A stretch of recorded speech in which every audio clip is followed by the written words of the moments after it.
Okay. Yeah. So it's just the three of us for today. I figured this would be a very interesting conversation given, the different backgrounds of both of you. And Yeah. Phil Illy had mentioned an interest in speaking with you as well. So yeah, I felt like that would also just be an interesting like facet of this. Also, Ronnie, I know I didn't say anything, but if you want to turn your video on, you can. You don't have to, of course, but we just talked about that for a second Oh, before. yeah. At some point, I'll. You're I good. think I You're good. I think do that. Yeah. Okay, yeah. Awesome. Um, yeah, thank you you all for joining me here today. This is exciting. Um, cool. Of course. Okay.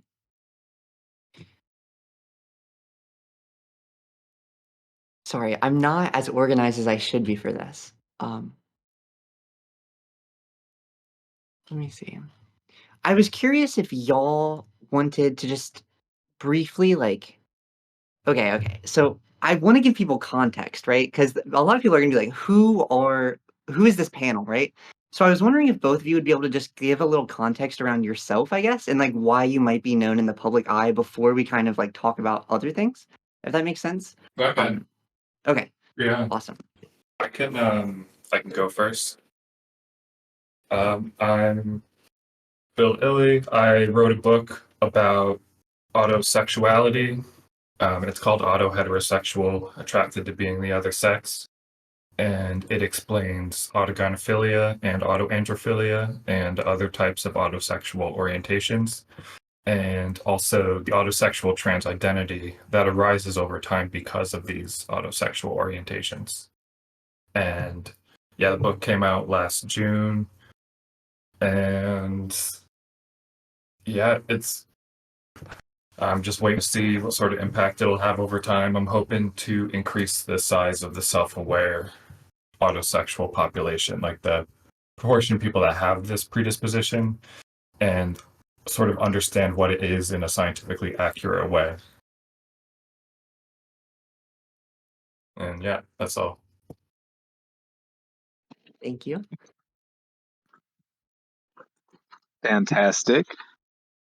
Well, I am Ronnie Gladden, and I have been on record as saying that I'm white and female in my aspirations, but black and male in my complications, just to sum it up. So I've been born as black and male, but largely identify as white and female. And I have captured that identity, that truth, also inside of a book. It also was published and released in 2023 last year, just a little over a year ago. And it is slowly gaining some traction. I've been told it is included in the Princeton University library. So did not know that. I was happy to hear that. USA Today did a feature on the book, and there's some speaking I've done around this book and in connection with it. And in fact, I'm preparing for that, for additional work around that area. I'm in a documentary that's on Netflix, and it's not specifically about the book, but it does deal with the topic of transracial identity. The star of that documentary, though, is the person formerly known as Rachel Dolezal. So that's how I am in the public sphere. I also teach and work with others, and here we are on this panel to contextualize. I'm happy to offer and listen and learn. Thank you. Awesome. Do either of you have any initial thoughts or statements before I kind of try and steer it a little bit? Um, yeah, I guess first I'll just say that I think the trans race people get way too much shit, and that I think I don't have a problem with them, and I think it's brave of people like Ronnie to come out and talk about the cross race sentiments that they have. And I hope that in time the transgender movement will chill out and stop attacking trans race people as a way of trying to protect themselves. Yeah. Yeah, that would be nice. Just to balance the perspective, I can understand though from the transgender community so as not to have any of and I'm also a part of that community as well, but just so as not to have any of the work upended and not to be conflated or confused or to be erased or obscured or anything of that nature, because I do understand that there are parallels between what it means to be transgender and trans race, at least in my view, but at the same time there are distinct differences. And in terms of getting into that cultural zeitgeist, it's only really just within the last handful of years that that's been the situation with those who are of transgender identity. So I can understand being protective, but yeah, I would hope to have more inclusion and get some more understanding around what it means to be transracial, absolutely, or RCTA, trans race. There's a lot of different terminologies around it.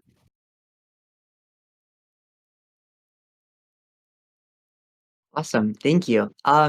So one thing that I did want to broach, and really, okay, so let me just break the fourth wall for a minute. But the kind of goal that I have is to get y'all to talk mainly just about questions that I have, Okay. because I feel like y'all are, you're both like experts in your individual fields, and you both have kind of.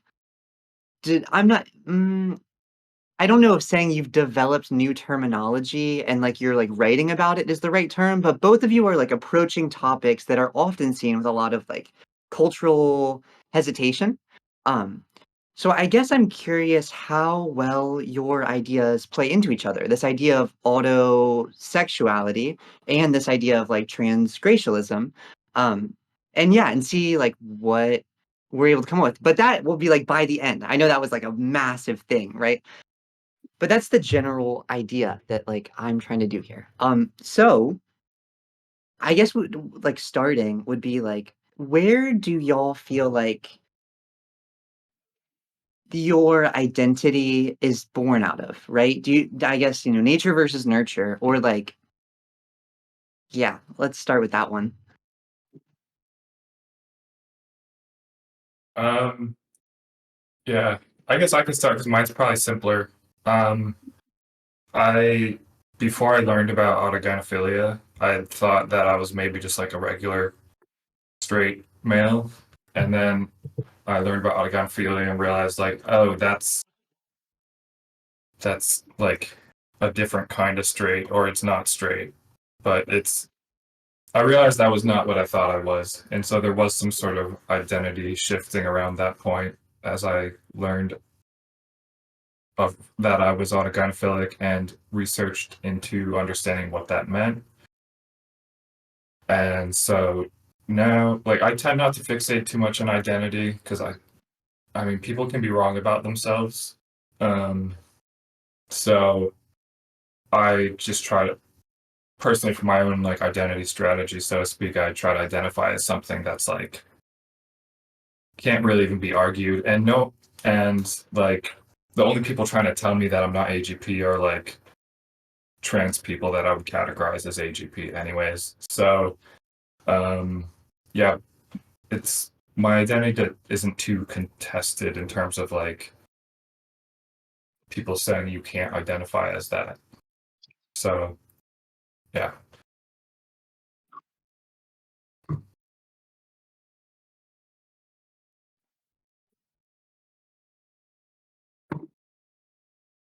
Okay. So when it comes to transracial identity, there's already a framework that's speaking to racial. Wait, are you all still there? Yeah. Yeah. Oh, I couldn't. It looks like I see Cat. Click on it. Click on the screen. You're in the view where only the main Oh, now I speaker shows see. up. If you You're click also on on, the phone, so maybe you don't see as much. if you can still do it on the phone. If you click on my Okay. face when it pops up, it'll change so you can see all the different like squares. I think if that's what you're talking Okay, that's about. fine. Yeah, because I see the splits. Okay. Yeah. Well, okay. So at any rate, yeah. So I am thinking that from a framework perspective, my identity is born out of racial dissonance, is what it's called. So there is some literature that shows that there is a phenomenon sometimes of children who are around the ages of 3, 4, maybe 5 years old that express some inconsistencies with regard to their racial identity. So they may be white appearing, they could be black appearing, they could be Hispanic appearing, and that actually could be what their ancestral lineage is and effectively what they would be categorized as. But for whatever reason, there's beginning to display a pattern, a consistency of not really agreeing with that racial identity for whatever reason that may be. And there's different reasons for that.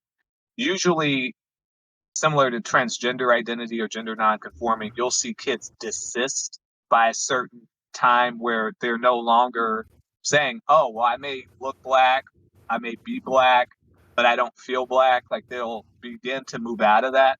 But I did notice at the age of 4 that the racial identity just did not seem to match what the mapping of my brain and mind was like. And I later learned that there's a term for that, racial dissonance. So I think it's born out of that from a framework perspective. In terms of some personal things, Kat, you've read the book, and it could be that there was some trauma.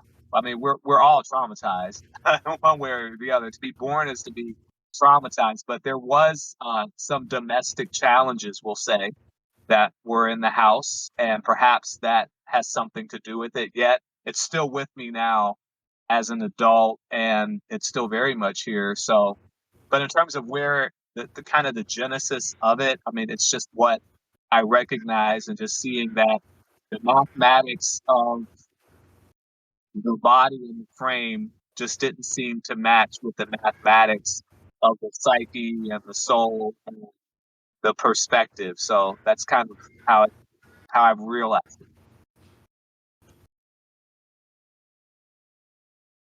Thank you both. One question that I want to just throw out there for whoever wants to answer is, it sounds, mm, you both answered differently, but okay. Sorry, I'm trying to find a way to combine them in my brain. Ronnie mentioned dissonance, right? And like this, like you mentioned this like racial dissonance that you felt at a young age, and also literature that mentions it. Um, and I'm curious if you also felt dissonance, Phil, because you mentioned that you identified as a straight man, and I guess I would like to hear like, do you feel dissonance or like, mm, how did you come to? Sorry, I haven't done an interview with you yet, so I haven't had the chance to ask all the like you specific questions. So I'm just gonna throw it out here, but like, how did you come to discover your AHP identity? Like, was it through a dissonance? Was it through like? I guess it would likely be through some kind of dissonance, but like, yes, that's the question. Like, how did I come to the self-realization? Yes, because you've also Um, read Ronnie's book, which means yeah. that we got to get your answer as well. Um, I came to my I I had had some tense discussions with someone I was dating at some point. She was what I now understand is woke or like an adherent of critical social justice. I didn't understand it at the time because I come from a liberal framework, so I didn't understand the sort of like identity Marxist sort of framework. Um, but she we had some tense discussions around gender. I didn't think it was possible to change sex. I didn't think that I could become a woman. Um, and we broke up shortly after that. And I went to the library and got out books on transsexualism because I wanted, like, I was like, I don't want to have harmful beliefs. that are wrong. And so I read scientific books, and in particular, Alice Dreger's Galileo's Middle Finger, which is a book about various scientific controversies, and one of them is the controversy with Michael Bailey that came out, and that happened starting in 2003. It was one of the internet's like first cancellation campaigns, um, before there was even social media. And I learned about the two-type typology, and I recognized immediately that by process of elimination, um, just to be clear, the two-type typology, Blanchard has a typology of male to female transsexualism, that there's a homosexual type of transsexualism, and that there's an autogynephilic type of transsexualism. And I knew that I was attracted to women and that my desire to be one was related to that attraction. I wasn't quite sure how, but I could tell that it was like part of my admiration of them. It was related to my attraction to them and my desire to be one. And so then I kept reading more about autogynephilia, and I didn't even really feel like it described me that much at first. But then once I learned a bunch about it, I realized that, yeah, it does seem to be the best explanation for my gender feelings and gender issues that I've had. And it bothered me that people are dealing with these gender feelings and no one's just telling them, hey, this is where they come from. Like, I shouldn't have had to read a bunch of scientific books just to figure out the name of my sexual orientation. It's ridiculous. And so I want to make it easier for people to learn about autogynephilia, autoandrophilia, and have it not be like a big deal. Have it just be like part of natural human sexual variation, and it's not like inherently unethical or bad. I just sort of see it as a neutral thing scientifically, like it just is. And I want it to be more understood so that people can figure out their gender issues quicker and make sure that if they do take the path of transsexualism, that is right for them and that it will benefit them.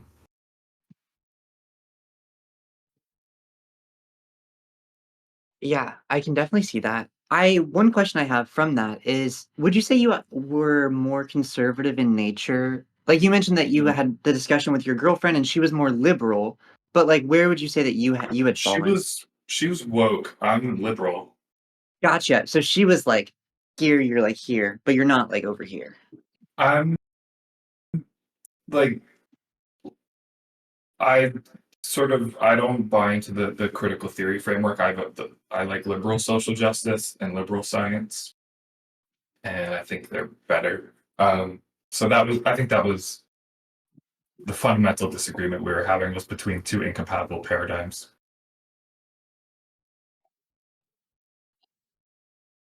Ronnie, wait, where can I ask? I know you. This is one of the topics you're not supposed to bring up, but like, I would also like to know like where do you kind of stand politically, Ronnie? If that's okay for me to ask. I don't want you to like get Oh in yeah. trouble or anything. No, it's okay for you to ask me that. Um, Politically, yeah, I'm definitely socially liberal. Fiscally, maybe a little bit more of a moderate. But yeah, in terms of like identity and the such, definitely socially liberal, maybe even a little bit libertarian. So I kind of have a lot of different things going on there. I'm a registered independent, if you want like a straight up kind of a box to check. But yeah, I'm definitely socially liberal. Absolutely. Uh, with I'm curious though. Like, I thought you were an educator around like critical race theory and other critical theory stuff. Are you? Do you buy into the critical social justice framework or the liberal social justice framework? Sorry, wait, can I Yeah. Oh, can we have clarity on like what's meant by like critical theory versus like liberal theory? Just because personally I'm not gonna say I'm confused, like I'm lightly tracking, but I don't know what's meant by like liberalism here. Because some people say liberalism to mean like, I don't know, like 1980s liberalism, and then other people are saying it to refer to like today, which is like, a little more. It would be considered a little more conservative in the past. So like, Yeah, I use it to talk about enlightenment, the enlightenment values of free speech, rationalism, equal treatment under the law, um, using rational and empiric methods to obtain objective truths. That sort of it's a classic. It's like a conflict resolution system that just makes it so you sort of have put all people's arguments together and then decide through rationality, logic, and evidence, like who seems to be correct and thus who we should, follow or whose claims we should believe.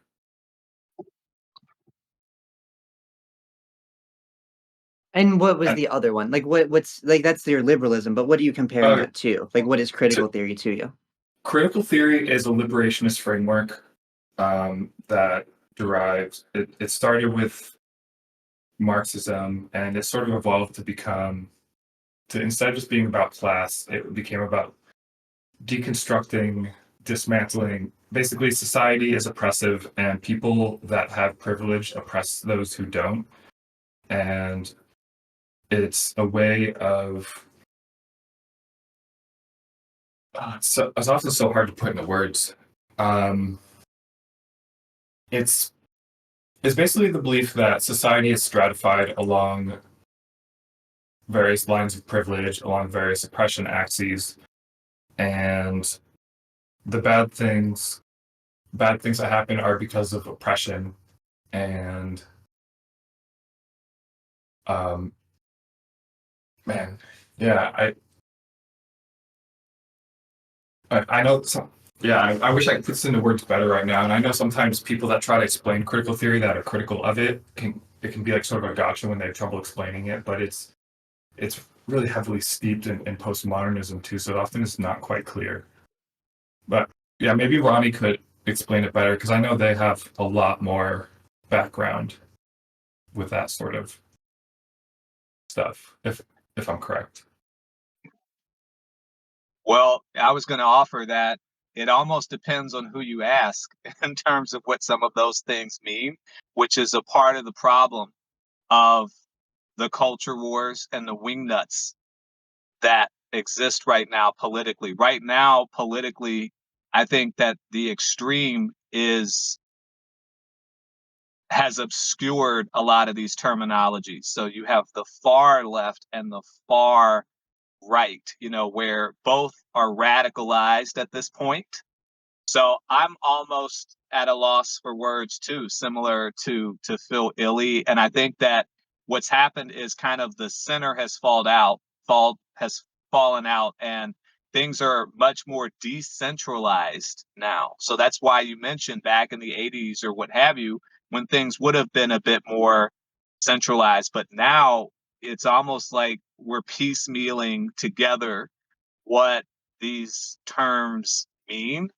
So I do agree with Phil Illy in that looking at empirical data and drawing conclusions from that and looking at a number of studies that are done that are double blind, that are peer reviewed, that are randomized, and that are happening around different theaters of the world. And then you're looking for the patterns inside of that to center things. I like Sam Harris and Sam Harris's books, just talking about, for instance, moralism. Like, what's moral? Well, a part of what can be moral is based on what some of the science is telling us about things. So I do respect that. At the same time, I do make room for people that have their spiritual leanings, theological lenses, that they are working with and through.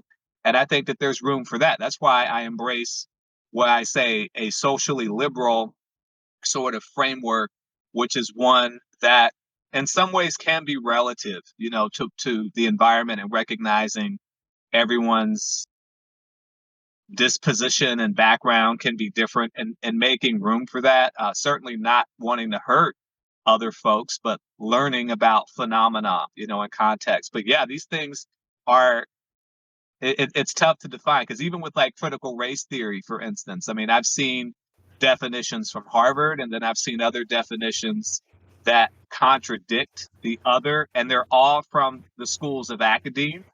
And so it really can be relative, depending on who the academic researcher is and how they articulate it. So it can be very different. I think right now we're redoing the social contract in a number of ways. So maybe in another handful of years, some of this might get a bit more concrete again.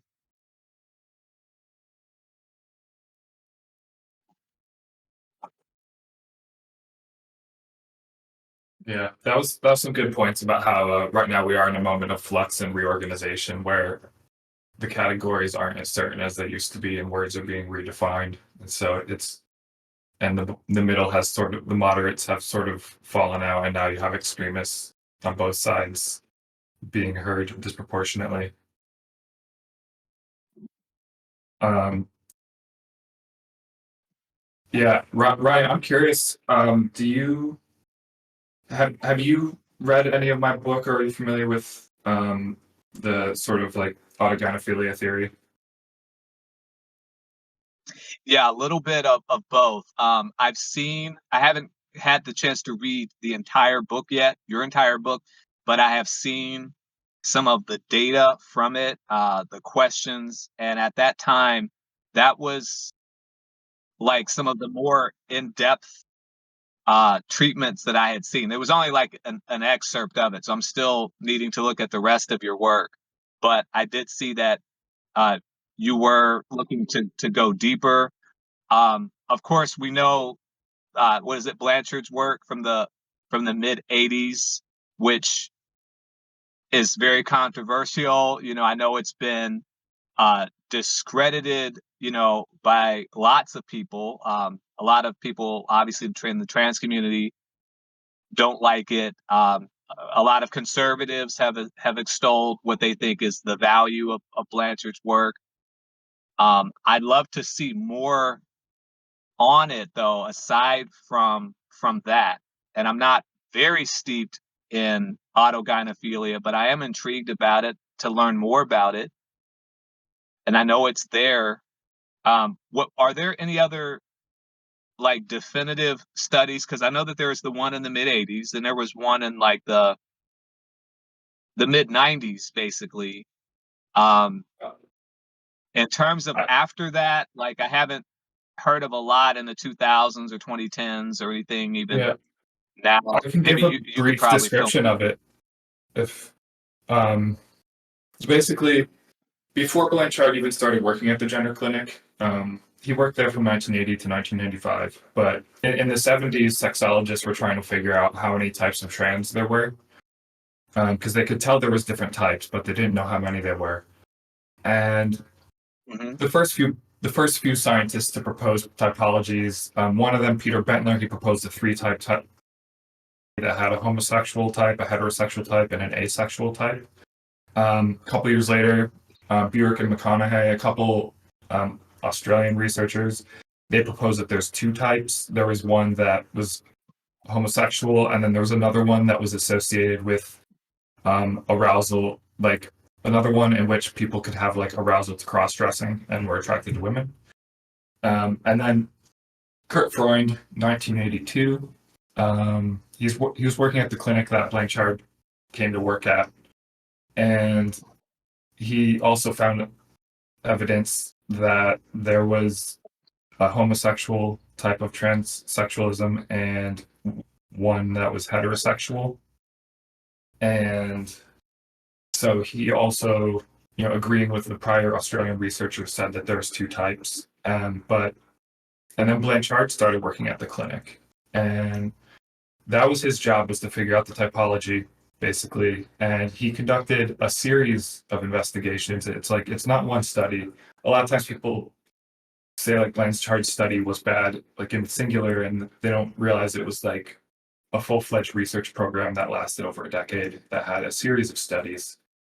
And he he had three most influential studies related to the empirical facts of the typology. The first one, he found that male to female transsexuals who reported past arousal from cross-dressing, that basically all the groups that were, gosh, so Blanchard, he didn't start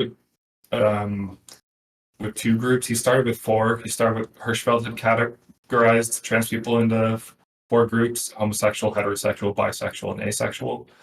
Blanchard started with that, and what he did is he looked at various statistical findings of each group, and he compared how the groups compared to each other. Like, do these groups seem to be similar, or do they seem to be different? And what he found in the end is that all three of the non-homosexual groups, the asexuals, bisexuals, and heterosexuals, with respect to birth sex, all three of them were overall quite similar in comparison to the homosexual group, which seemed quite different. And he found that, for instance, in the homosexual group, only 15% of them reported past arousal from cross-dressing, whereas in the non-homosexual groups, 73% of them did. So it's like there's a very drastic difference there. And then he further, to figure out whether they were the same, he compared how these different groups were on age, like how they appeared at the gender clinic, like at what age they appeared there. Their reported childhood gender nonconformity, whether they were attracted to women or men. And he found, again, that the three non-homosexual groups were quite similar to each other compared to the homosexual group. And then he finally had the insight that there was something related to sexual interest in being a woman, that like the word transvestism was sort of missing the point. And he added some questions on past arousal from imagining oneself as a woman to the questionnaires that people at the gender clinic filled out during intake. And he conducted statistical analyses on these, and he found that all the non-homosexual groups reported much higher rates of past arousal from imagining themselves as women, and they had heterosexual history, and they had arousal from transvestism. And he noticed that the bisexual group was different in that they really liked having their feminine persona admired by others, something Blanchard called autogynephilic interpersonal fantasy. And so, what maybe he called it bisexuality, like when the trans women were attracted to men as a means of satisfying their feminine side. And but it's more commonly called meta attraction on the internet these days. But basically, the bisexual group had that sort of interpersonal fantasy of being a woman with a man, and the asexuals reported that they just weren't interested in other people.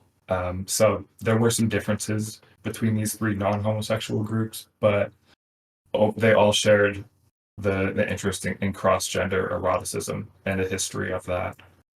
And so that's how he figured out the two-type thing. Sorry, that went on a bit long. There's a lot of details to it. No, that was good because some of that is reminding me of some things I've read because I have looked at it closely. It's just been a while since I looked at Blanchard's. The only thing with that, and I think that there's definitely some compelling content, is just in terms of like replicating it, like seeing those findings to be insistent, consistent, persistent in like dozens of studies or scores of them. And it seems like, I mean, I would love to see that, like for that to be taken on. And I know he had something elaborate, but so did the Kinsey, like the Kinsey scale. You go back to that, Yeah. and that also was rather elaborate, groundbreaking for its time in the 40s and 50s. And there was a lot of robust data, but then there were some things that didn't quite, they didn't stand up to being replicated in the way, or maybe along the way you have more cultural vocabulary that shows up, like what you mentioned with meta.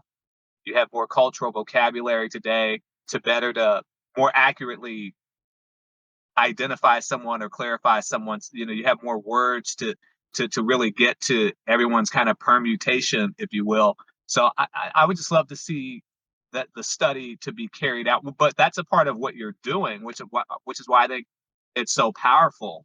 Because even like in transracial, there is there's a piloted empirical study from Salter and Kasten, Germany, on transracial identity, but it only has 14 subjects, so it still Oh, it's like as doesn't small have as the the one I mental did. clarity.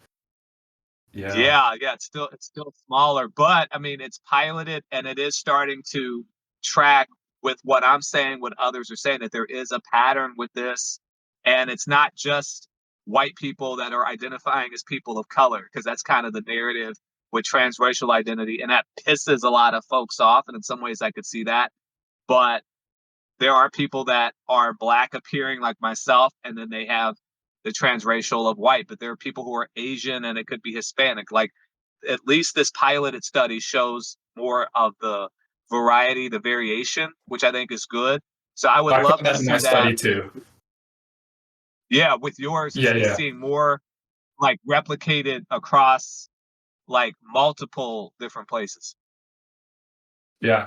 Um, so, something I want to mention just regarding replicating Blanchard is that his finding about the vastly different rates between like how many people report past arousal from cross-dressing, like he found that 15% of the homosexual group did, but 73% of the non-homosexual group reported past arousal from cross-dressing. That has been replicated with Nutbrock et al. 2011. They did a big study and in New York City, trans women, very multiracial, much larger sample, and in the present day.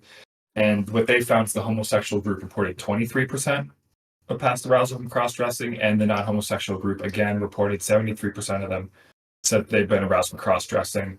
So that was solidly replicated with that one, and it's also been replicated to like not as strongly and solidly as that one with a couple other studies that they have different methodology differences that make them hard to compare as directly, but Anne Lawrence founded post-op transsexuals that the non-homosexual groups reported more past autogynephilic arousal, whereas the homosexual group were much less likely to. Oh, she's another And controversial one too, Anne Lawrence. That's right.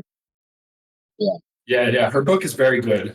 Men Trapped in Men's Bodies. I learned a lot from it. It was the foundation of my search into the literature. It pointed towards a bunch of great studies, and yeah, I would have cited it more in my book, but the name of it and also it was so foundational to my search that it led me to a bunch of primary sources, and then I just started citing those primary sources instead.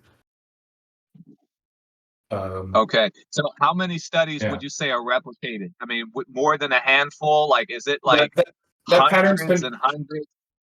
no, but like I don't think we need hundreds for this one. Like Huh? I don't think you I need don't know. this replicated hundreds of times because I mean the argument is really not about over whether autogynephilia exists. It's about whether it influences people's decision to transition. Um, like I'm going to have to push back a little bit because just yeah, like with Dub Path and how they're having to be on defensive now in terms of like transgender identity and the such, like they're having to walk some things back because the data is showing some differences, and you have some European nations that are pushing back or pausing on certain treatments and the such. I think if not hundreds of times, like I don't know. I think that there is a burden of proof in part because of the political extremes that we're in that is going to call for more robust studies and showing it to be from folks that are able to find a way to bridge some of the extremes, because Lawrence is still really controversial, Blanchard still is, and It's because they They're advocate for that discrediting a lot of theory. what. Like it's not because of what they it's not because of like they've said anything particularly controversial. It's the theory, the facts. The things that they're saying are facts are highly contested by the transgender community. Um, Yeah. but it's not like they were bad at doing research. They were quite good, I think, at doing research. Yeah, some of it's convincing from what I saw. I don't remember Lawrence's as much. I have read Lawrence, but definitely with Blanchard. What were the sample sizes though with Blanchard? It depends on which study. Generally, like his 1985 one had like I want to say around 170 or so. But then by his Okay. third one, it had gone up to like 220.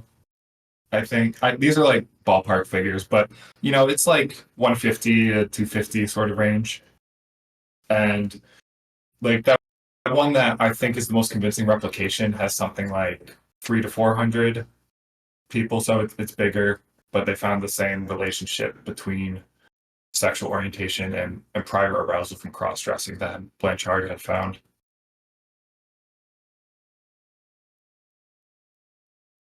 Yeah, I mean it's interesting to learn more about this and Kat, I mean, I'm curious to hear from you because I mean you're on record with transitioning and I'm wondering your thoughts on some of this Yeah. data.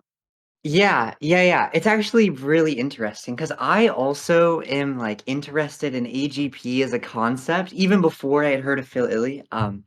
And I also want to back up, and I know that online studies are not the most trusted, right? But there's this study by Tail called, who kind of probed for autogynephilic thoughts in like a lot of people, and she found that like in online spaces, like up to 70% of people who identify as men experience these desires to be women, and then like in IRL groups, it's closer to like 30%.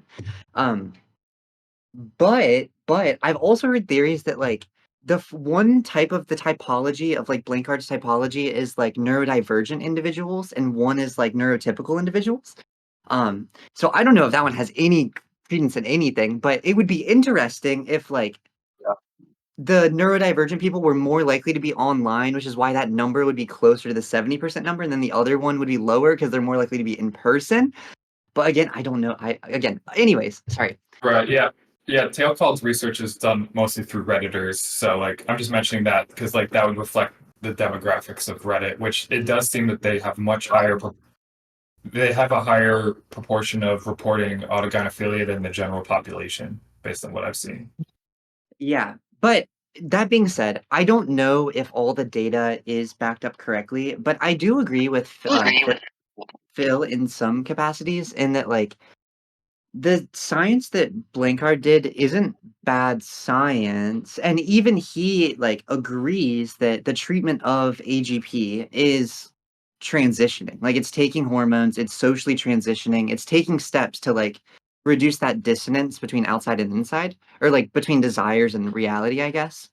Um, so TLDR, I don't know if the studies are good, but in general, I feel like a lot of the issue that people have with the idea of AGP is that like, oh, it's sexual in nature, or it's like this like auto heterosexuality, right? It's kind of the same idea. Is like people are going to criticize it because they're gonna be socially conservative and be like, sex should stay in the bedroom. If you're doing it for sex, you shouldn't do it. So that's one point of contention. So then trans people are like, well, we just have to discount this whole thing because people are having issues because of our terms. So we'll just talk about gender dysphoria.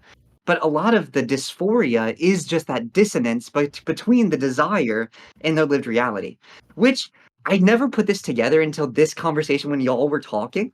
But I think meta attraction is more about the attraction of like, this is gonna sound so dumb because it's literally in the name, but like it's more about the attraction to being seen the certain way than it is to like the specific one-on-one dynamic. It's more just like the general, like, if you looked at it from a third person point of view, like they're attracted to the idea of the third person point of view. And I'm curious, Ronnie, if meta attraction would have any context in transracialism in terms of like not in terms of like a dislike of being seen in a certain way. Um, and then I'll leave that with you. Pass the ball back. Oh yeah, I absolutely think that there's an element of perception there. I don't know if there's any element of sex that's involved. I think it's certainly more so in terms of just authentic identity and having that there. Um, Given just how socially constructed the concept of race is, especially in America, especially how fraught it was, how fraught it still is, and likely still will be, I would think that that would make a lot of sense. You look back at people that have had the opportunity to pass, as a different race, and that's like because it's politically expedient, because it would be safer for them, what have you. Oh yeah, there's absolutely the whole perception of identity and even the subsets of it in the black community, where there's a difference between light skinned blacks or if you're dark. So the statement was, if you're black, get back, you know, if you're brown, stick around, but if you're light, you're all right. Like that's something that's been said before, all of which is very much a part of being seen and how one is coded. If you look at it psychologically and having a terministic screen, that we all have, which we are able to see the world, our worldview through our psychological prism, that the construction of race would absolutely tie into that. So yeah, I think that there could be that meta component that's in there, and devoid of anything sexual. Because again, I mean, if you're looking at racial dissonance, and you have the phenomena of seeing it show up, as 3 and 4 and 5 year olds, unless there's some kind of trauma that's there, there really shouldn't be anything sexual about that. So some things I think are just a part of that fundamental process of building one's identity and just making sure that it's as accurately represented as possible. So yeah, that meta seems to indicate a lot of dimensionality to that. And I think it's probably more so of that, just having rich dimensionality and accurate dimensionality in how one shows up. Yeah. Oh, sorry. So something you mentioned is that if that dissonance came up at like age 3, 4, 5, or 6 or whatever, that it might indicate, it kind of indicates that it's something else besides sexuality. But in Lawrence's book, she presents several narratives from autogynephilic transsexuals where they said that their first signs of autogynephilia came at ages 4, 5, and 6.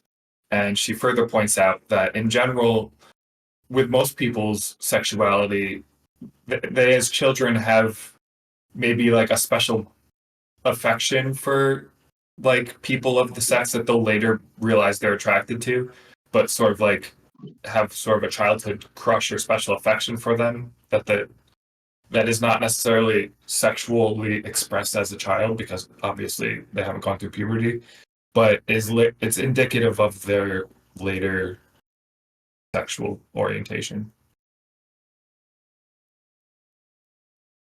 The other thing that I just want to throw in here. Oh, sorry. Well, Ronnie, I'll let you go. But I'm making a note that I wanted to like make a point a minute ago. But please, Ronnie.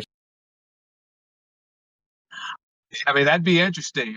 Now, so since there hasn't been any causation or correlation established, then we can't really go by that. But I think that what you're saying, though, that's a part of what it could be worthy of being investigated, like what I'm talking about. And also, too, because of the other thing that's happened with a number of some of the esteemed institutions like Harvard and others that have plagiarism scandals as of late, I think that there's an onus to really showing the validity, fidelity, durability of studies, and that likely is going to come as time goes on because I mean, you had the Harvard president resign, and you've heard there have been other issues too, in some of the elite institutions, MIT, Harvard. So, just for credibility and across the board, even bigger than what we're talking about, that there may need to be a redoubling of efforts and commitment with just really indicating that, yes, this is a durable study and it's not skewed or compromised in any way. But yeah, Kat, you were talking. Yeah, I definitely agree with that point. Because also, like through my own experiences, which are far less fast than both of you, but even I've seen a lot of reports of just bad peer revision. I don't know if you've ever heard of Sci-Hub, but it was like this AI that was made to Yeah. just like spam out scientific papers. They don't make any sense. It's gibberish, but Wait, they all made it through. Oh, sorry, no. It was a specific like bot. because like It's I not. wrote my book with Sci-Hub. Like that thing's amazing. Yeah. Sci-Hub, not the platform. There was somebody who managed to like, oh my gosh, I shouldn't mention it because I forget the name. But they used this AI to post all these gibberish peer-reviewed studies, and they all made it through peer review, and they were just like gibberish studies on like Sci-Hub, which is like an academic like thing, right? So like, I definitely agree. There's a lot of BS in academia, but Not also, Pornhub, not Pornhub, but Sci-Hub. did I say that? We're No, just you joking. did. They're You did. joking. Oh my gosh, oh I'm my just, gosh, oh I'm my just, gosh. yeah. I'm No, just you're throwing it fine. out there. You're good. I thought I made a blunder, but okay, No, you did. You're good. You're good. I definitely agree with you in that like we need to make sure the science is good. But the other thing that I wanted to mention is that I don't okay, so and this is coming from my own like research into AGP, which is mostly for like the transmaxing stuff that I was really into, which both of you I'm sure you know because that's how like we started talking that's how I started talking to both of you. But Yeah. the attraction in AGP, isn't necessarily sexual because the thing about, like I don't wanna say male bodies, but I will say, like, testosteronated penis-having bodies, right? Um, extreme emotion of many different kinds can cause the physical reaction of an erection, including fear, including, like, anxiety, including excitement. So, like, I think a lot of the, measuring for physical responses doesn't necessarily tell you sexual attraction. It just tells you periods of like heightened emotion, right? And if you think about it, like people who are in the position be studied for like gender dysphoria, AGP, whatever you want to call it, there's probably a lot of intense emotion going on underneath that's like anxiety if they're cross-dressing because there's a lot of fear and there's a lot of social pressure to push away from. And tying what both of you said, because there are a lot of young trans women who push this idea that you've developed your gender identity by 3 or 4, and like that you're trans by 3 or 4. Phil at least said the same thing. You mentioned it. I don't think. Okay, sorry. Then this is kind of where I'm thinking maybe these theories kind of combine. Is that this idea that like the attraction might not be sexual in nature, and this is going more for like the meta attraction because you were saying, "Oh, I don't think it's sexual in nature," but it's not sexual in nature for 3 or 4 or 5 year old trans kid either. Like it's noticing these differences and feeling like I wish I was treated differently, maybe based on my own lived experiences. It doesn't have to be based on like this is a reality of this world is that like it's better to have been born at XYZ, right? In reality, like you could feel any kind of way about your own situation, regardless of the overarching like system that you live in, right? It's like a subjective experience versus like an objective. Anyways, all that is to say, I don't think Blankard means attraction in a purely sexual sense. From my own looking into all this, I think it really is just periods of heightened emotion. Um, I don't remember if how why I started talking about that, but that was what I had to say. So yeah, about that idea that like it's just heightened emotion. Um, I think the simplest explanation for erections when they happen is just that a person has encountered sexual stimuli that accords with their sexual orientation, and it also it like there's that phrase like euphoria boner that like some of y'all might be familiar with, where you'll see in like MTF subreddits that talk about euphoria boners, and they'll people will say, "Is this autogynephilia?" And then everyone will be like, "No." It's sometimes when you're just really happy, it's a physical reaction, and that can happen. Um, but like, are you willing to also extend that same logic to people that are aroused by, say, imagining themselves as amputees, or people that are aroused by imagining themselves as animals or as children? Yes, I would say they're Yeah. experiencing some degree of like extreme emotion inside, right? Like, I don't think it matters if the attraction is like sexual in nature or non-sexual in nature, if ultimately like they're trying to take steps to change the way they live. Like, it doesn't matter if they're turned on by the idea or if they like the idea because they want to be treated X way, Y way, or if they just like the idea because their mind just tells them that they like the idea, right? Like, I don't know. Everybody has different layers of like introspection, and I don't think like pinning it as solely sexual will resonate with the widest audience of people that it could help. Right, and that's why, like, I try to stress the romantic side of autogynephilia, that the attachment and affectionate side, which I think has a much larger impact on the Could you talk decision more to about that right transition. now, actually? The like romantic aspect of your AHP theory? Yeah, that Blanchard talked about this too. Like, I didn't come up with this. Blanchard talked about it, and Lawrence wrote an excellent paper on it called "Becoming What We Love." It's basically that sexual orientation usually comes with the propensity for bonding and attachment and love and admiration of whatever it is that we love.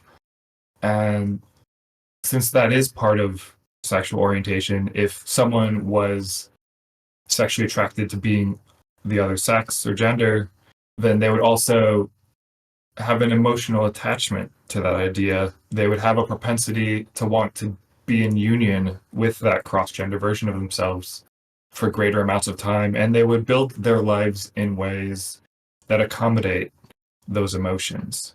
And this Blanchard sort of proposed this because there it did otherwise the theory didn't there was a confusing thing where it's like people that was saying that they had severe gender issues, but they had in the past gotten aroused by being a woman, but they don't anymore. They just want to be a woman.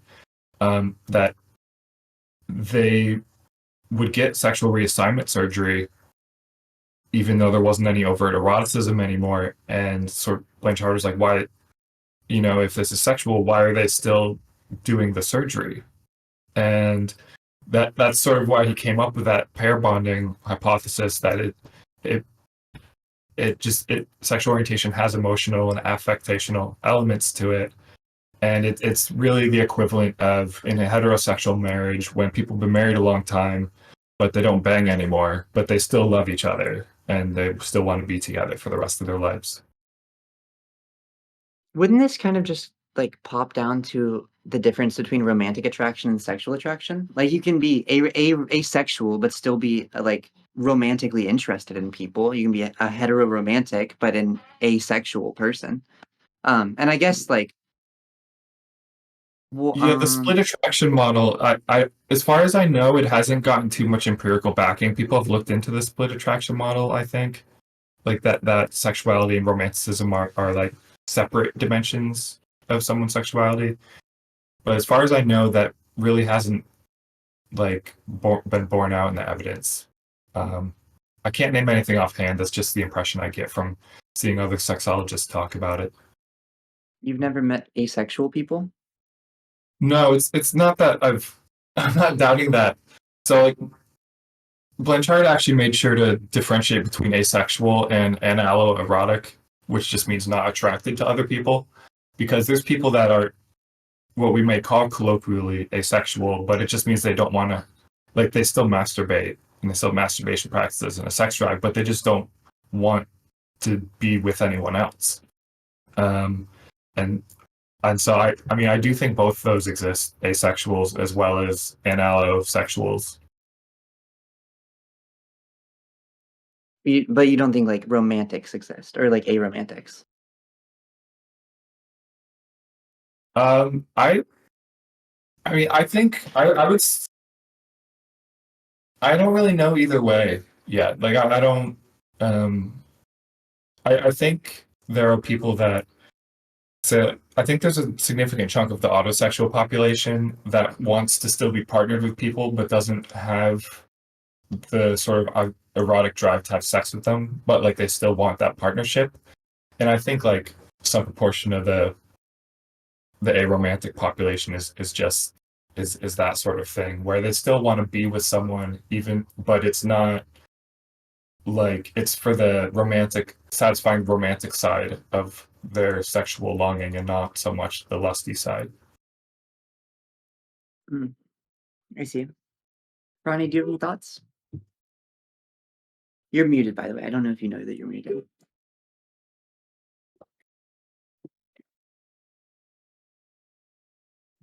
Somebody's looking outside. Sorry. Yeah, I wonder if Ronnie had to I, go in or something. I think I saw them put their seatbelt on, so maybe they're driving. Oh, that'd be so Are you responsible there? if they weren't talking. Yeah, Yeah. yeah, yeah. Okay, yeah, there's reception issues, but well, I'm just wondering this. I mean, because I think it's a compelling framework, AGP. I think we all agree on that. I'm just wondering, especially given how much time has elapsed since 85. I mean, we're approaching 40 years. I know that you said that there are some other studies that have replicated some similar findings since then, like 2011 and such, so more recently. But I'm wondering what other kind of frameworks, what other kind of metrics that could also explain this phenomenon more. I mean, I think that there's so much more to look at besides AGP. Like there would have to be some other metrics that could better explain it, or at least explain it for another subset. So maybe for some, yeah, I think AGP probably could be very accurate, but if you look at other subsets, there could be something else that's there that isn't even in the literature yet. It's not even introduced. And I just wonder if it is too limiting to necessarily to, position all of the subsets into one category that it's AGP. I mean, I would think that there could be some other kinds of permutations, if you will, some other kinds of frameworks that could better help contextualize. I'm wondering what some think about that. Um, I think the autosexual theory is incredibly convincing because the scientists have looked into other dimensions of attraction, such as like attraction to amputees, children, animals, fat people, those sort of things. And they found the same pattern that if someone is sexually aroused by the fantasy of being something, that they will likely have considered medical interventions to more closely approximate that thing. They will have done temporary forms of embodiment to feel more like that thing. And they will sometimes have dysphoria around the fact that they're not that thing, whatever it is. And it's just this general pattern. It's like it goes beyond just autogynephilia. That was just the first one that was studied well. Um, but the erotic target identity inversion theory, which is a broader theory that includes AGP within it, it can seemingly account for the most common type of transgenderism, um, also a type of transracialism, and trans species identity, transabled identity, trans age. Like it can account for all of these types of trans identity that people have reported that they feel.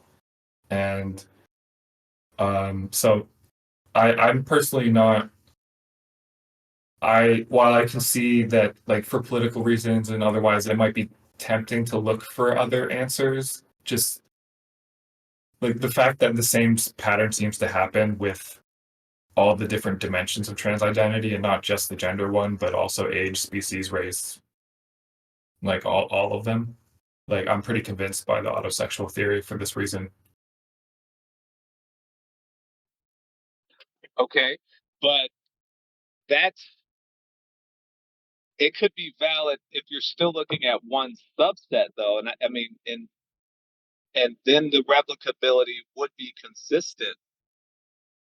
And that's based on what you know right now. And if you have some people that may identify or agree with certain things because they don't know that there is another option, then by default, could you just have some people saying, well, yeah, this makes sense. This is the most convincing because this is the option that's presented and there's nothing else that's there. I'm just thinking that it seems like, and not even just for the political reasons, for some people, sure, that they're not going to want to have that sort of association, but more than just the politics of it, just in terms of being accurate. Because again, we have the cultural vocabulary that really shows a lot more diversity in ways that it just hadn't before. And just think of people that might have just said all their lives, oh, I'm bisexual, and just leave it at that because they didn't know that pansexuality was a term. And if they really were to delineate, see that, okay, it's more nuanced for me. And actually, yeah, it does fit that pansexual is more relevant than bisexual, even though both share parallels, but they're different at the same time. So for what is the something that's difference? that similar, I'm wondering what else could be replicated, that it could look like on the surface, yes, it is AGP, but in truth, if you were to do more work and find, well, actually, for another subset or for other folks, it could be this or it could be that, like a broader taxonomy, essentially. I find that point really interesting, actually, and want to just build on it a little bit, and then I'm sorry to cut you off, but I just wanted to like build on it before you respond, and that was that um, I find that very interesting because I think about how a lot of older, not to pull a like I'm a young person moment, but I'm gonna pull a I'm a young person moment. But when I look at a lot of the reaction to older people, specifically in regards to this bisexuality versus pansexuality question, um, oftentimes there's a lot of like dismissiveness, right? It's like, oh, what's the difference, right? And then like, some people are going to be like, oh, bisexuality technically refers to two genders, so it's like a man or a woman thing, whereas pansexuality is a more expansive term that includes like non-binary people or like intersex people or like, people that are just in flux with their identity more accurately, right? And like Right. some people are going to hear it and like think this is good enough. I closely resonate with this. And like I think that this issue could happen both ways, right? Like there could be bisexual people who identify with pansexuality because oh, that's just the term they heard, right? But having all the terms and having more terms that come to be in existence allow people to figure out what most closely resonates with them. And then of course they're always shifting, right? Because people are always shifting constantly. People change like all the time, right?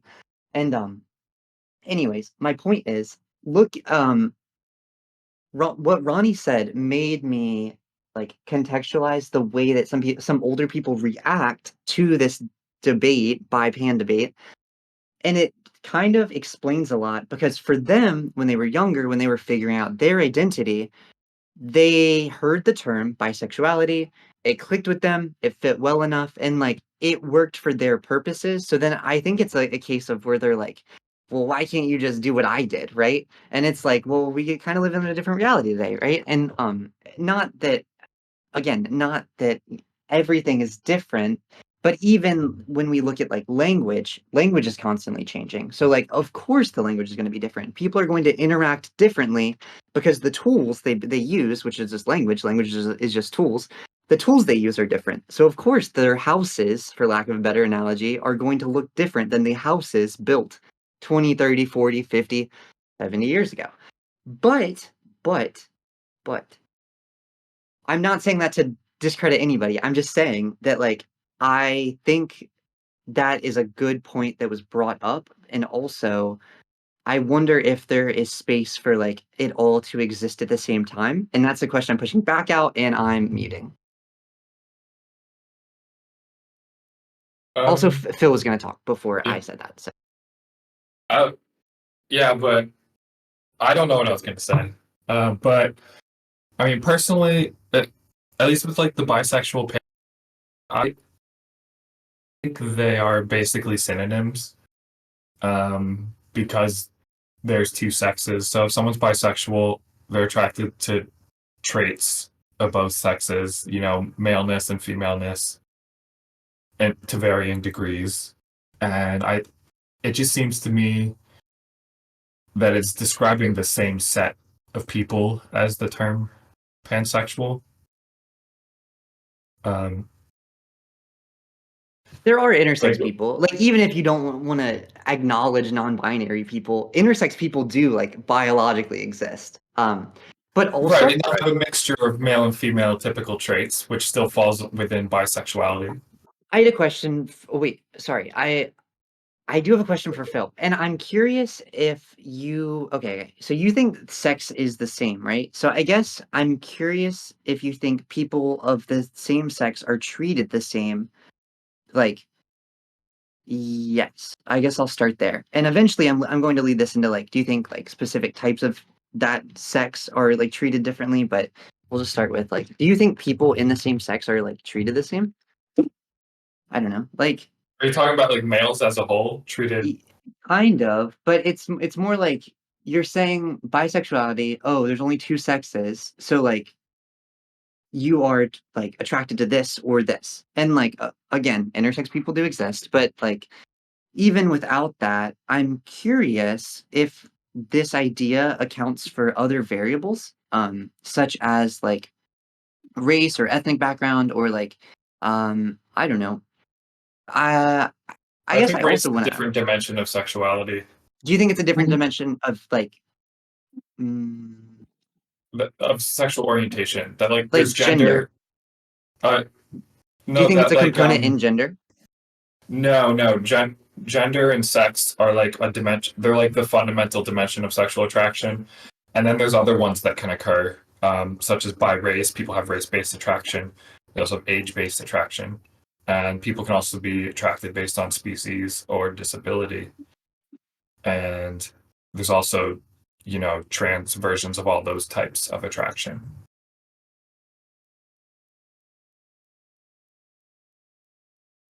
Like, yeah, basically, that sexual orientation is multidimensional. It's not just sex and gender. It's like, as far as I can tell, there's 4 or 5 other dimensions. There may be more, but it seems so far that there's like maybe 5. And do you consider sex and gender different, or do you like consider them the same thing? I consider sex is male and female. Gender is maleness and femaleness. And so basically, gender is just sexness. It's like traits associated with gender or traits associated with sex or the quality of being a sex, but it is not sex itself. It's like the isness of sex, if that makes any sense. What about people that are like pushing away from that kind of maleness or femaleness concept in general? Like, mm, well, first of all, I guess the question is, do you think sexuality is attracted to gender or sex? It depends on the individual, but I think those are both part of the same dimension. Like when I talk about them, if I'm typing, I would do like sex/gender if I was talking about that dimension of attraction. Would you And agree there with will that, be Ronnie? Like personally, I feel like they're different, but I don't. Maybe I'm the odd one out here, so I want to throw it out. With sex and gender, I think that they are intertwined, absolutely. And I think that there are some elements of it that probably are effectively the same. But I also think that they are separate too, that they do branch out. And that's why I think that the pansexual terminology, for instance, makes sense because it takes into account the cultural imprinting that we all have. It takes into account the cultural memory that we have. It takes into the account the qualia that we have, which is, one's own subjective sense of self. It's one's own narrative, one's own story. And that's a part of what makes people people and makes us have the personalities that we do. And there are different watershed events, defining events that have happened. And that I think is inextricably tied to gender. And gender, therefore, is that psychological concept, in terms of how one sees himself. That's a part of the they, them that I am. Even though this is male body, yeah, you have some of the parts for sure, but it's different. I mean, a lot of people have Teslas, a lot of people have Toyotas, a lot of people have Mercedes, but you get inside of it, even though it could look very much the same on the outside, you get inside of it and you see the personal effects that people have in there, that they've customized it and they've made it their own. So, yeah, it's a Mercedes and there are some factory settings that are going to be universal in a lot of these vehicles. Same thing with gender, not to be too crass, to limit the humanity, to being a vehicle or something, but just for the sake of there's the universality that's there in terms of that. But then again, people have different hormonal panels. People have, biochemistry that's different. People are hardwired differently as well. And I think that the subtleties and nuances in that's a part of what would constitute or comprise gender, which I think can make that fundamentally different from then just the sum of the parts that, oh, well, this is a male bodied individual or female bodied or whatnot. And as you said, I mean, there are people that do have the variations. You know, um, I knew someone dated someone briefly with Klinefelter's syndrome and the such. So yeah, I think that there are some nuances, and the short answer is yes, I do think that there are fundamental differences between sex and gender, but yes, they are still very much inextricably linked. That they're very much symbiotic, coexisting with one another. But that's just what I believe, But not everyone agrees with that. Yeah, it seems like we mostly agree on that then. Looks like I'm the odd one out. So I have a question. Right? Well, Yeah. would you consider me, right? Like I've been on hormones for 3 years, and I think I know at least what you're gonna say. I'm not sure what you're gonna say, but that's you, Phil, and then Ronnie's under me. But Yeah.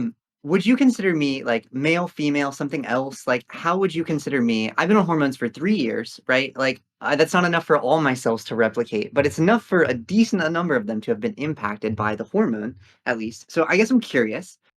Like, how would you consider me? Just to throw, make it a little bit more real for y'all. Not, so we're not talking about I cars. We're talking about a human being that's on a yeah. video call with you. Right. So the way that I look, like my categorization is not based on like you as an individual, but just based on like what like how would I categorize male to female, trans feminine person. Yeah. And I think that sex is a developmental pathway that we went down during development. That there's two of them, and that it can't be changed. But that we can change sex-related traits, aka gender. Um, Can you elaborate and on that? Like, what do you when you say the pathways? What do you mean? that You're talking about like like T-puberty, or are you talking about like in womb? in womb, like early on in womb, like I think 6 weeks when the SRY gene does its thing, and yeah, in womb. Basically, when you're born, your sex is already determined and it cannot be changed. Mhm. And that someone who's trans feminine, that's like on hormones, that basically a male female transsexual is biologically like they're of the male sex, but they're feminized. Like I would use like the phrase feminized male to describe broadly that category. Do you think somebody attracted to men would be attracted to me? Question mark. No, um, This isn't like no, a usually personal no, stigma, no, but no. like, I mean, that brings up the subject of gynecomasculinophilia, of like attraction to like pre-op trans women or feminized males more broadly. It's a type of male heterosexuality. Like if men who are attracted to trans women, it's an expression of their heterosexuality. it Um, sounds like they're kind of attracted to the gender of female. I don't know, but exactly. No, that's exactly the thing. They're attracted to the gender, to femininity. Like they like that, but they also like that femininity on like a natal male body. interesting. Ronnie, what do you think? I think it's going to get down to the instinct at the end of the day. And if you're coded as one of the sexes, whatever that happens to be, and if you check off other boxes, yes, you can have people that are attracted to that. And that's just what it's going to be, right? So um in terms of you, Kat, I mean, Kat, I think that you code Oh, as female.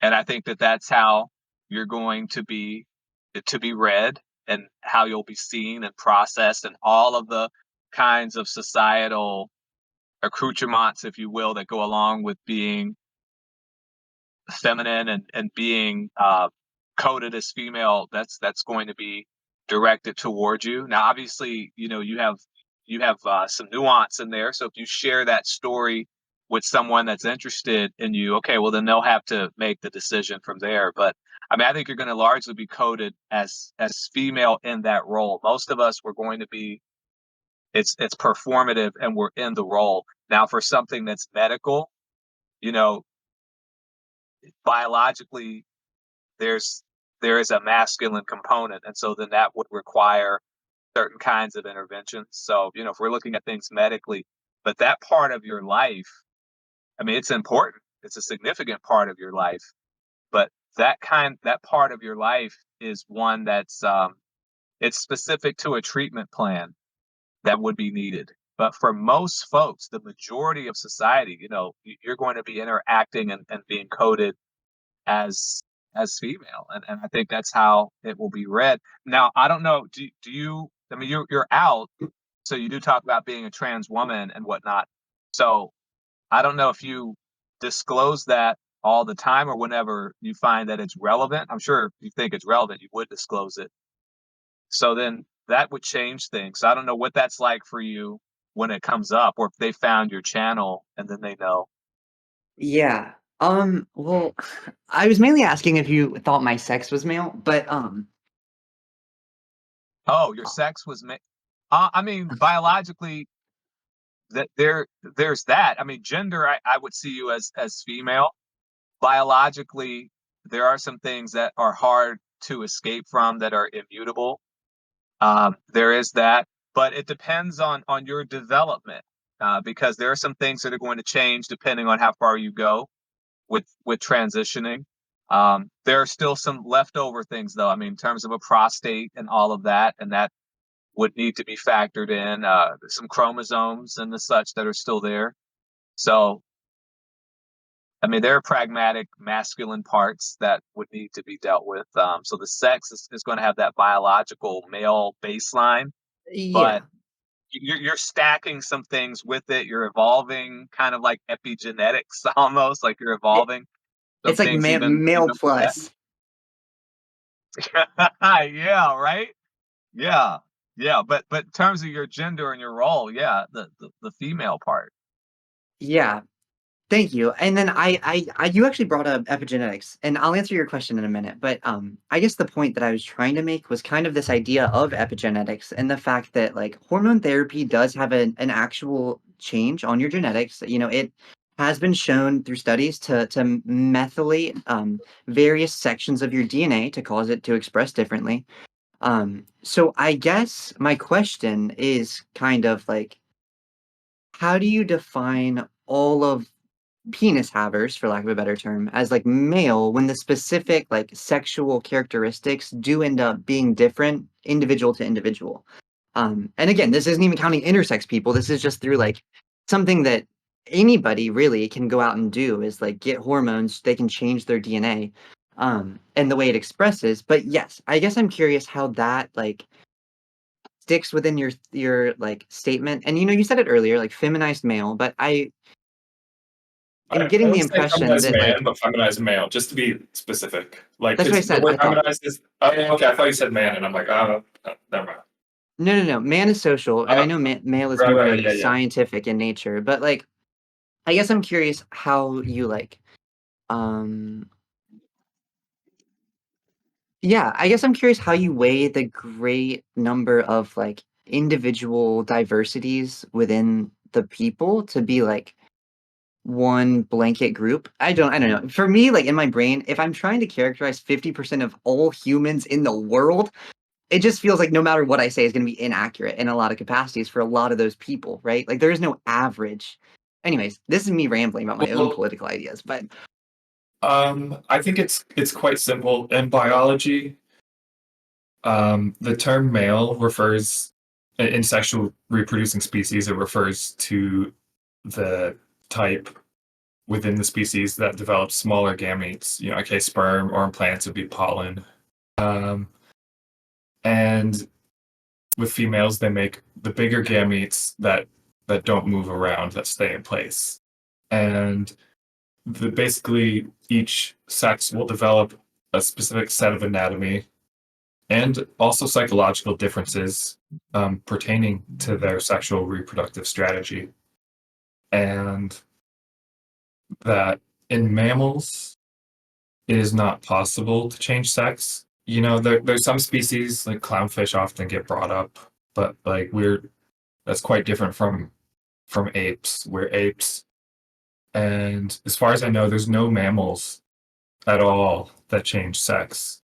And I don't think that exogenously adding hormones to more closely approximate the appearance of the other sex, like, can it doesn't make it so you then can produce eggs, for instance. but it can Um, make it so so, you no longer produce sperm. right, and then Which you're technically, infertile, yeah, but it which doesn't technically make is you not the male. other thing. It's Well, infertile. it's But that's the thing. It's not one or the other because we've already established that no, intersex people it's like exist. right, but it's like a developmental pathway, and most the term intersex is confusing because it's a family of like 17 different disorders of sexual development, and all of them are actually variations of male or female. And it's just the term intersex, it groups together a whole bunch of different conditions under one heading and makes it seem like it's a spectrum when it's not actually. And I'm not saying this out of like any like political animosity towards trans people or anything. I'm just trying to be accurate. And honestly, like the transgender category wouldn't even make sense. If you could change your sex, it would cease to have meaning. Like, say if you're born male and then you get hormones and surgeries and you like very convincingly approximate female appearance, um, it it doesn't like make it so you can reproduce as female. Um, it's not possible to cross the from one sex to another. Like I wish it was, If or but I when don't think it is. if or when womb transplants are like capable, would you consider that changing from male to female?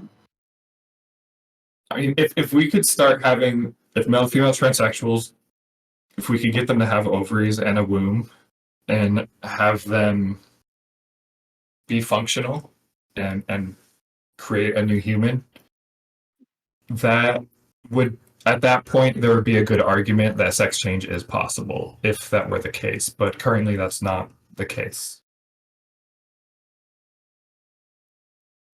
Ronnie, do you have anything to say? I can keep going back and forth with Phil, but if you have anything, please jump in.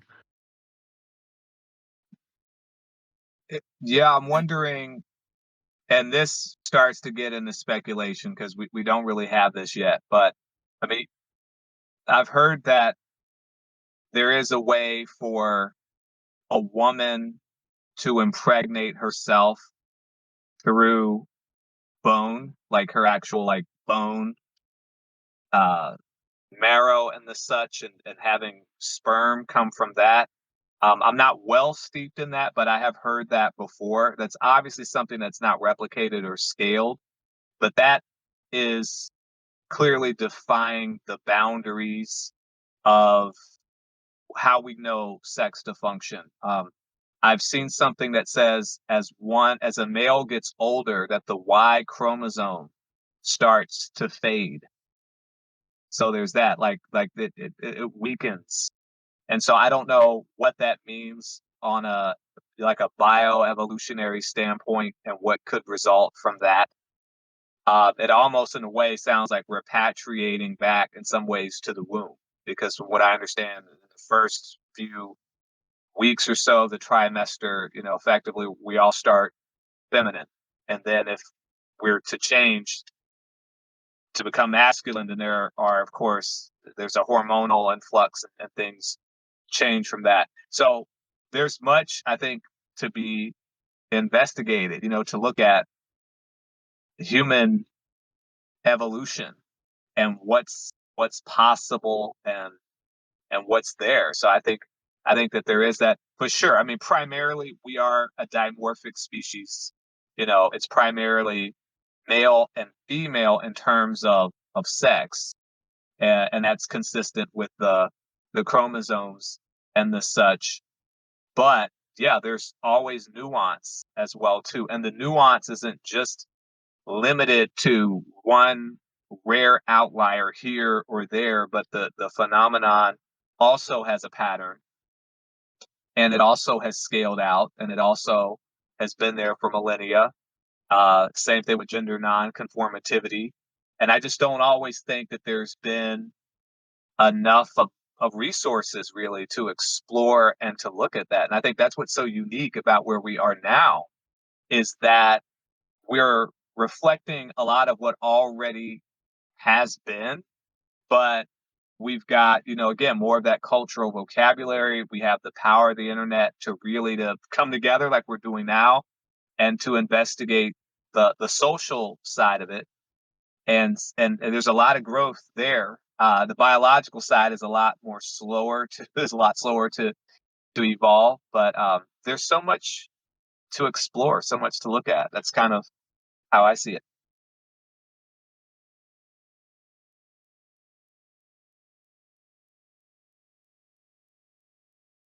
Thanks for your input. Yeah, I agree a decent amount. And I also agree with what Philly said, where like once you are able to take steps to change your sex, it kind of loses the meaning of it. And I'm paraphrasing. That might have not have been your exact words, but I feel like So that's a like the general. transgender category, like if you could change your sex, then the transgender category has no meaning anymore. Is it transgenderism that has no meaning anymore, or is it like sex in general that no longer has meaning? Because it doesn't matter what you're born as if you're able to change. Well, yeah, I guess what I'm saying is like if that were the case, then this idea of someone being transgender, someone whose gender identity is incongruent with their sex, like that would no longer it would kind of fall apart at that point, right? I Because mean, in like some capacities. say with like a male to female transsexual, if they can get womb transplant, develop ovaries, and then have a child as that, then at that point I would say they are the female sex, and thus if they have a female gender identity at that point, they're not trans anymore because they're congruent. So, it, do you get what I'm saying? Kind of, except I don't see how that's consistent with like things such as infertility or like a womb removal. Like technically, you're making a neuter then, like you're making a eunuch. But like, would you say their Right. sex is eunuch? No, Because that that's they're what they do with dogs. That's what they do with dogs. They say, oh, that's a spayed B word, or that's a neutered. I don't know a bad word that they would use for a male dog, but but that's the thing is you're still differentiating between like neutered males and neutered females. Like the sex is still known, but like they're just not fertile at that point. ultimately they're a different sex. Like they're like the sex on my just again make it a personal example. The sex on my dog's thing is in, like it's neutered. Like it just says in. I don't know. It doesn't say F. It just says like. But like how and I know you're not my dog's vet, right? So like this isn't a question that I should be asking you. But I Right, guess he's not making a third type of gamete though. Like it's not like he had that procedure and now the she dog has a third type of gamete, she right? But sorry, she uses she her misgender. pronouns. Thank you very much. All right. Yeah. Well, You get what I'm saying though, right? Like if the dog is neutered, like we have that mental category of neutered, but it might be on a form, it might be listed in the sex slot, but it's not a third sex because it's not there's no third type of gamete associated with it that can be used to Just to reproduce. clarify, gamete is like the thing you create to create a like reproduce thing, right? Like It's like sperm or sperm, egg. egg. Okay, so what Yeah. about people that are born infertile, right? Like, because we're Yeah. talking about changing things, but like people that are born infertile, would you not consider them one sex or the other? Because they can't produce One sex gametes. or the other. What? Yeah, but they have developed physical structures that indicate which reproduction strategy their bodies developed along. Like someone that is born with a penis and testicles, um, that is, it's clear that it developed in line with the male reproductive strategy, even if those anatomical structures are dysfunctional for whatever reason. They're still of the male sex, even if they cannot produce the gametes.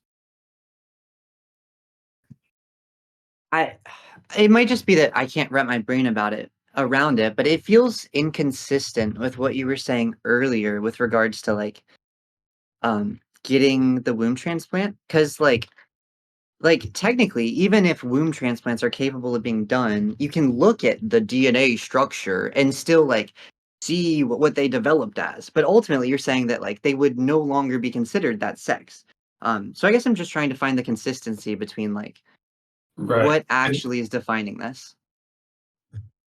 It's like whether you developed along the lines of the male or female reproductive mating strategy.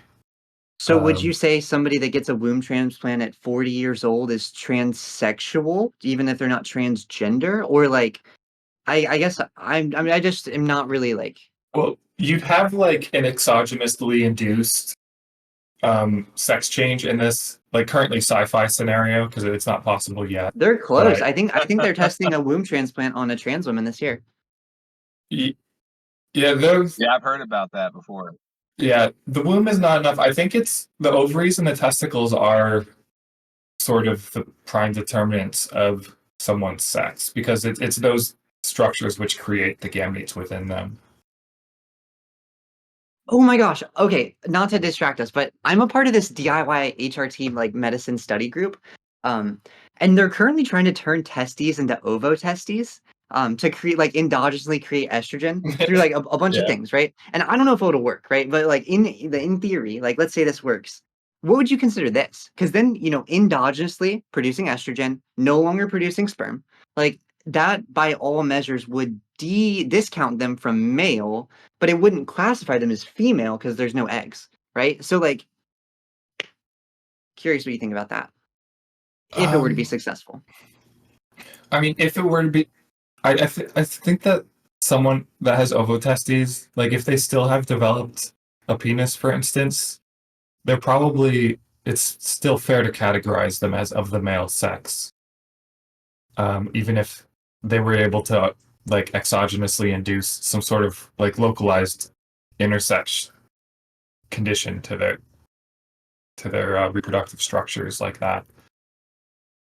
How would you classify hermaphrodites? Because if I understand the term right, both have penises and vaginas, which ultimately would mean they have both sexes, or would because just a Well, minute ago you told me it was gametes, but now you Or made it about the penis, so I don't know which one it's well, about.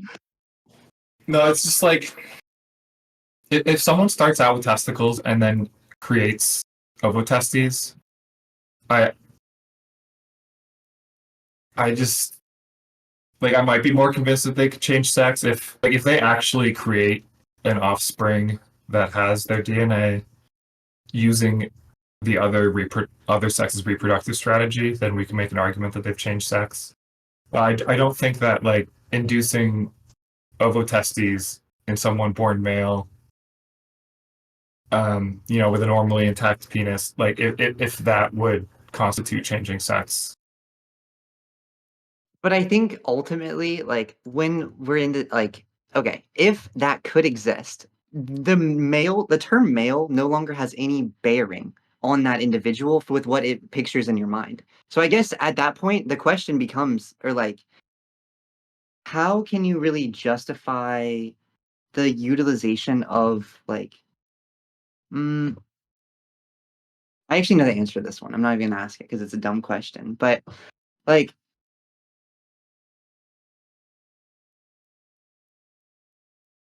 all this is good. All this whole thing is just because I don't really agree with with your idea that sexual attraction is based on one or the other pole.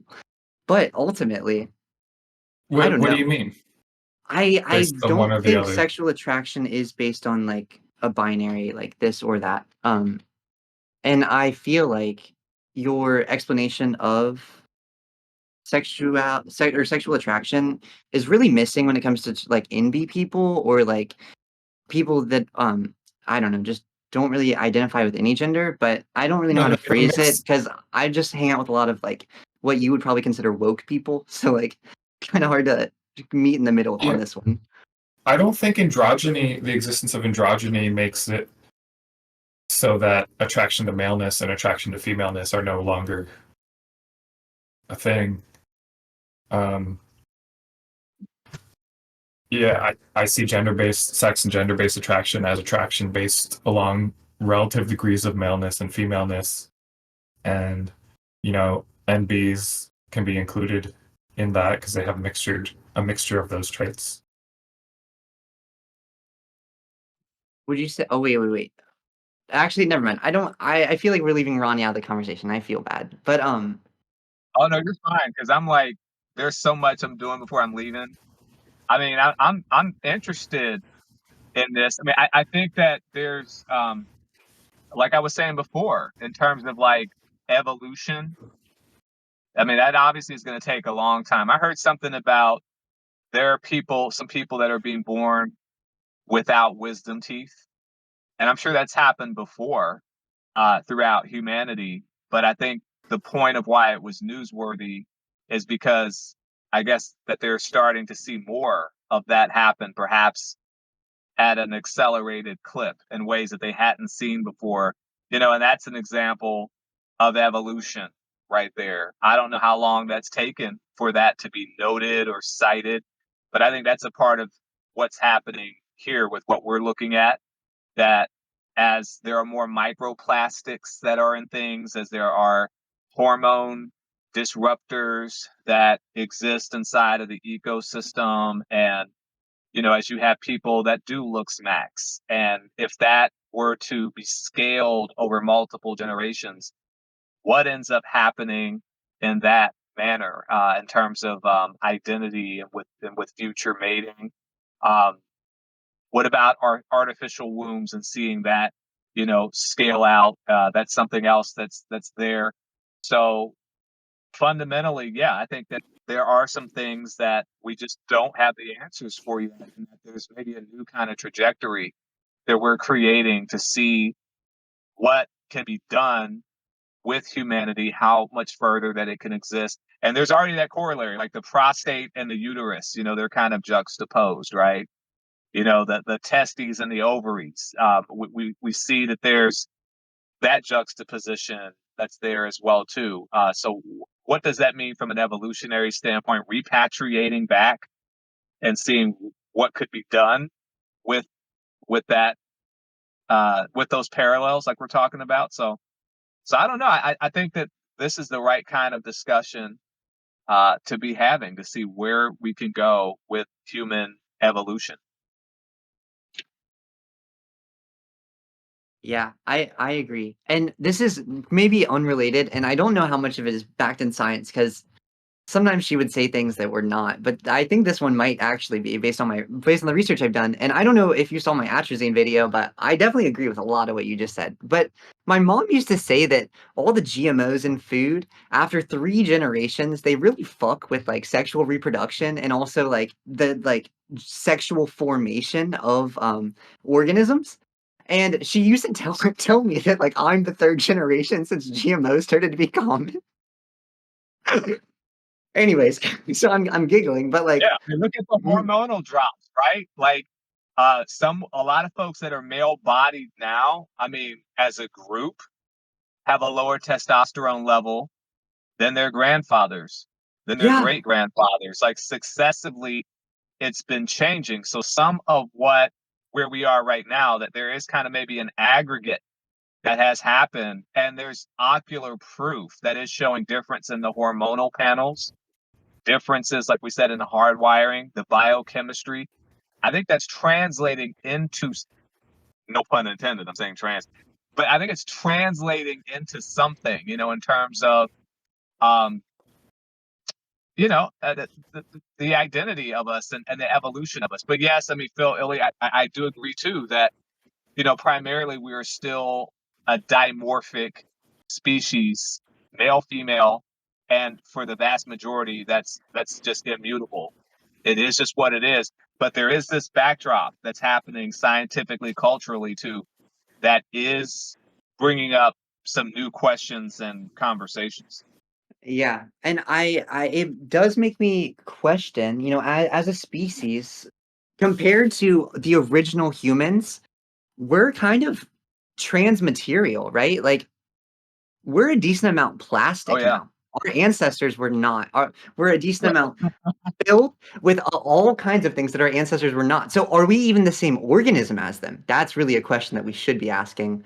Um, Oh my gosh, I made the joke and I forgot what I was gonna say. Damn it. Oh, yes, yes. Earlier, both of you mentioned the fact that we live in a time of flux, right?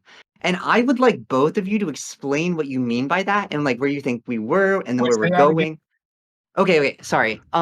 Earlier, like in the beginning of the call, y'all mentioned, both of you separately mentioned that we're like in this time of flux, right? Like we're in a time of like great change, right? And I'm Oh yeah. curious what Yeah. the not end result, but like where do you think we're going? Where do you think we are coming from? Where do you think we're going? How do you feel about it? And I guess like respond to each other as y'all say your thing. But yeah, okay, that's what I got. Um, I would say that what I think is why we're in a time of flux right now is we're in the second enlightenment. The first one happened after the printing press. The second one is happening after the internet, where it made it so that everyone could connect to everyone, and it's dissolving the old institutional structures, and there will be new ones that arise. But we're in that in between stage, and we're seeing the institutions collapse. They're losing their regard with the public. People don't trust the system anymore. And they're building new sort of decentralized systems um, to build a new society. And I don't know necessarily where it's leading. I mean, I think it's in the direction of technology giving. We're going to be able to create AI, and then that AI is going to be able to iteratively improve itself, and we're going to give birth to a new technological species that sort of supersedes us and escapes the planet. But I think humans are stuck on this planet. Um, yeah, that's overall the gist of the flux thing. Yeah, what do you think about the current changes running?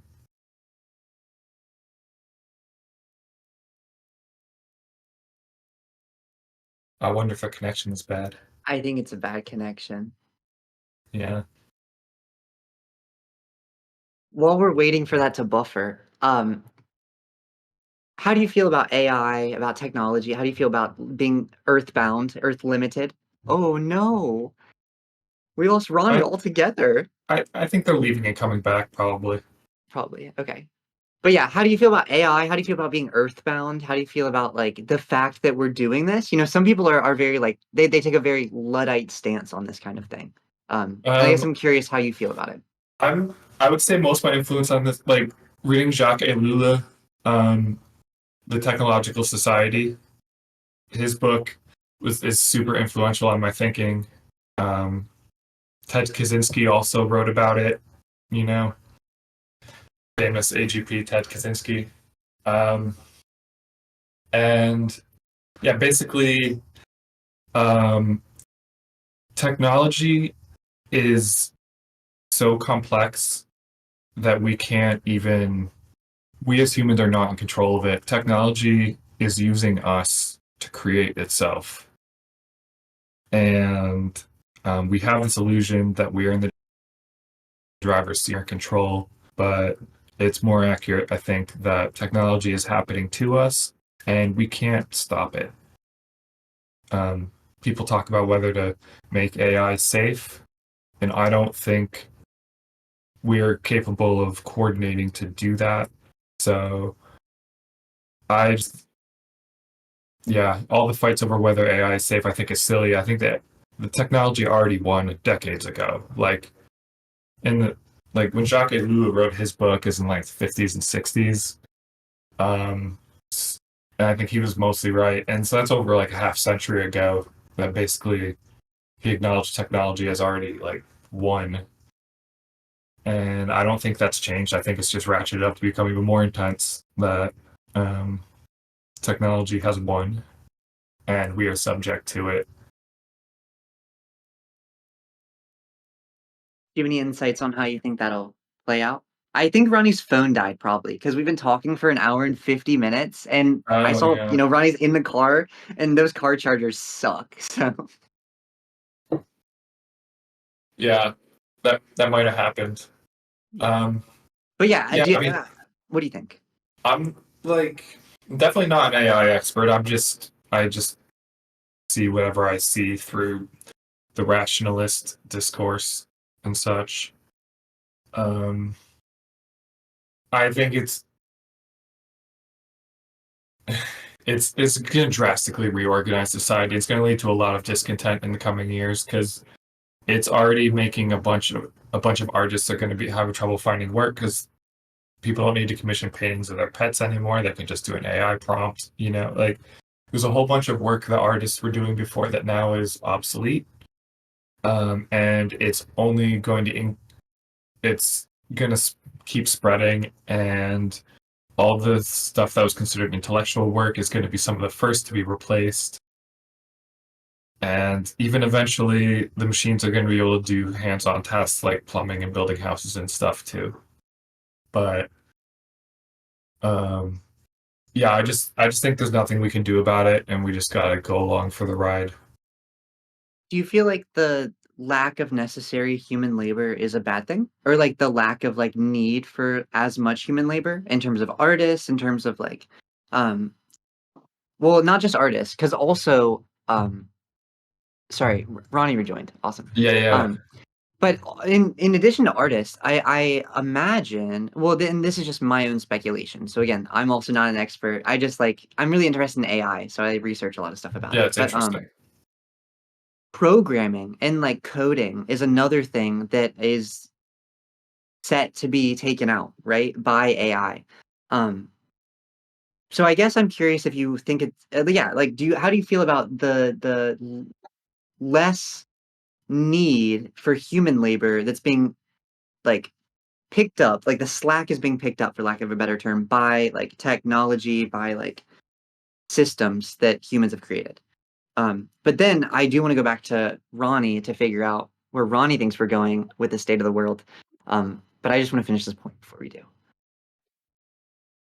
Um, I think we're leading to a point where there's gonna be revolutions of various sorts, because there's gonna be a lot of people that were previously intellectual elites that are now obsolete, and they will be discontented, and they will be the most cognitively capable. They will be the higher IQ people. They will be able to coordinate and create political revolution. Um, so I think the political unrest we've seen in the last 10 years will continue to accelerate as people get more and more estranged from their human social networks and more atomized by technology. Yeah, that makes sense. Okay. And Ronnie, so did you want to? Okay, sorry. Just to refresh you, well, I was asking where you feel like we came from, where you feel like we're going in terms of like the flux that we're in. But if you wanted to respond to what Philly Lily said first, that is where we were when you cut out. Yeah, I think it's kind of conjoined actually, in terms of where we're headed and what Phil Illy was saying. I agree with what Phil Illy was saying. Is basically unless we have some kind of solar flare that totally upends the internet for a long time, unless that's done, or unless like you have the powers that be restrict the flow of the internet now, like its ease of accessibility. What you're going to continue to see, I think, are more like boutique sorts of scenarios where people just kind of section off into their own echo chamber, into their own way of wanting to live and to do things, and you can effectively like create the kind of reality that you're going to want to have. And when you have things like Sora and is where I go, it's going to be more difficult to delineate, between reality and what's been crafted, what's heard, what's it, it's awesome. And things are going to continue to progress where the tech has just accelerated so quickly. And for the longest time, you haven't had the biology really to keep up with all of those changes. Funnily enough, a lot of what we've been talking about today, I think, is kind of maybe the beginnings of perhaps the biology, maybe in the future down the line, might be able to keep up with the technological changes. So then that would be interesting if we're able to do that and perhaps not to be as overwhelmed and not to maybe have as much tension. If you can evolve physically as fast as the culture, as fast as the technology it is that's influencing that culture.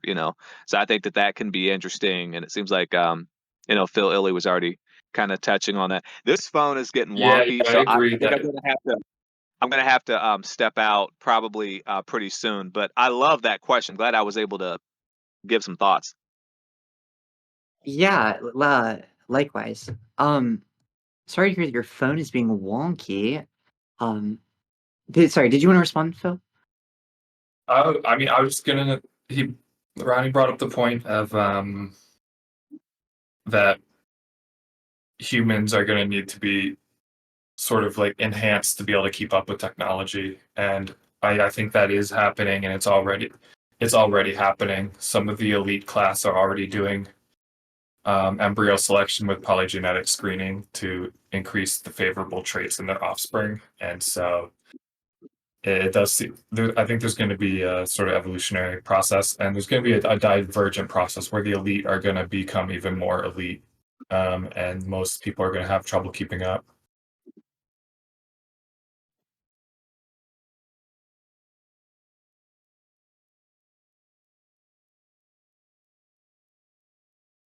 Your mic's cat. Thank you for telling me. Ronnie, before you wanted to go, I was curious if you wanted to say where you think we're like coming from and then where we're going, or was that kind of answered in like the AI question? Yeah, I think that's pretty much answered. But in terms of where we're coming from, I think that we have maybe just a little bit of the analog world that that's still with us. Primarily the analog world, I think, is gone, but I think some of it is still there, especially given that you have one second. Oh, it's just go right up like it's a golden. Yeah. Uh-huh. Sorry, I was someone was asking about mail.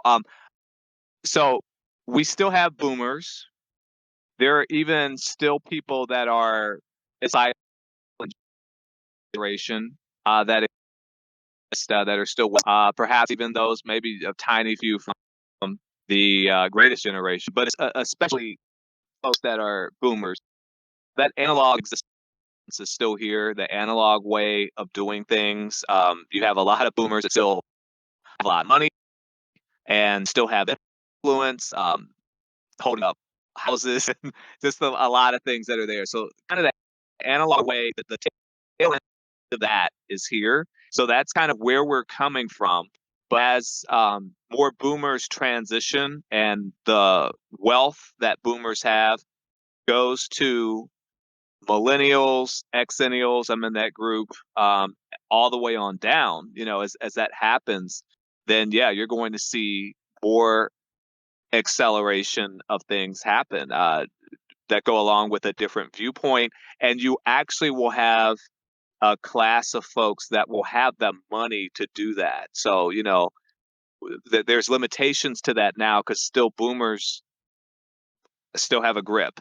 But as that lessens, I think you're going to see some other kinds of acceleration politically as well as everything else that I'm talking about. And so that really seems to forecast some really interesting times ahead. And I think that the pathway is largely built, the infrastructure for those changes are largely built through social media, through conversations like we're having. And so there's going to be the bandwidth there that's going to be able to sustain a lot of these changes that will unfold as soon as the second half of this decade, and then for sure going into the 2030s and 40s. Yeah, that definitely makes sense. And then kind of tangentially related, and I know that you said you have to go, so I'm so sorry, but I just want to kind of ask one more thing, I guess, given, the state of the world at the moment. But Oh, sure. in talking about like the technological advancements, and like the people who kind of hold control of them, right? Like you're talking more like generationally. But I guess like one question that I have for both of you is like moving towards the future, do you think AI will have an impact on like global relations as well? Because like of course everything going on with Gaza right now, the US is testing out a lot of new technology over there and in Ukraine, and like a lot of it is using AI, a lot of it's using like military AI tech and weapons. So I guess I'm curious, like, how do y'all think AI will play into global relations? And I'm not trying to like fearmonger it, because of course it's being used for military. It's also being used for healthcare. It's also being used for like gene editing. It's also being used for like making or like discovering new materials. It's being used for so many different things. Um, but yes, I just wanted to like bring that up and ask how y'all think this and the flux that we're feeling, because this is still the flux question. How do you think that will impact the future in terms of like nation and nation and nation, not just like intranationally, if that makes sense? Can I answer Does that? that real fast? Because something else has come up and I'm going to have to Oh scoot out. yeah, I'm so Can I sorry, answer? Ronnie. Yeah, go ahead. Okay.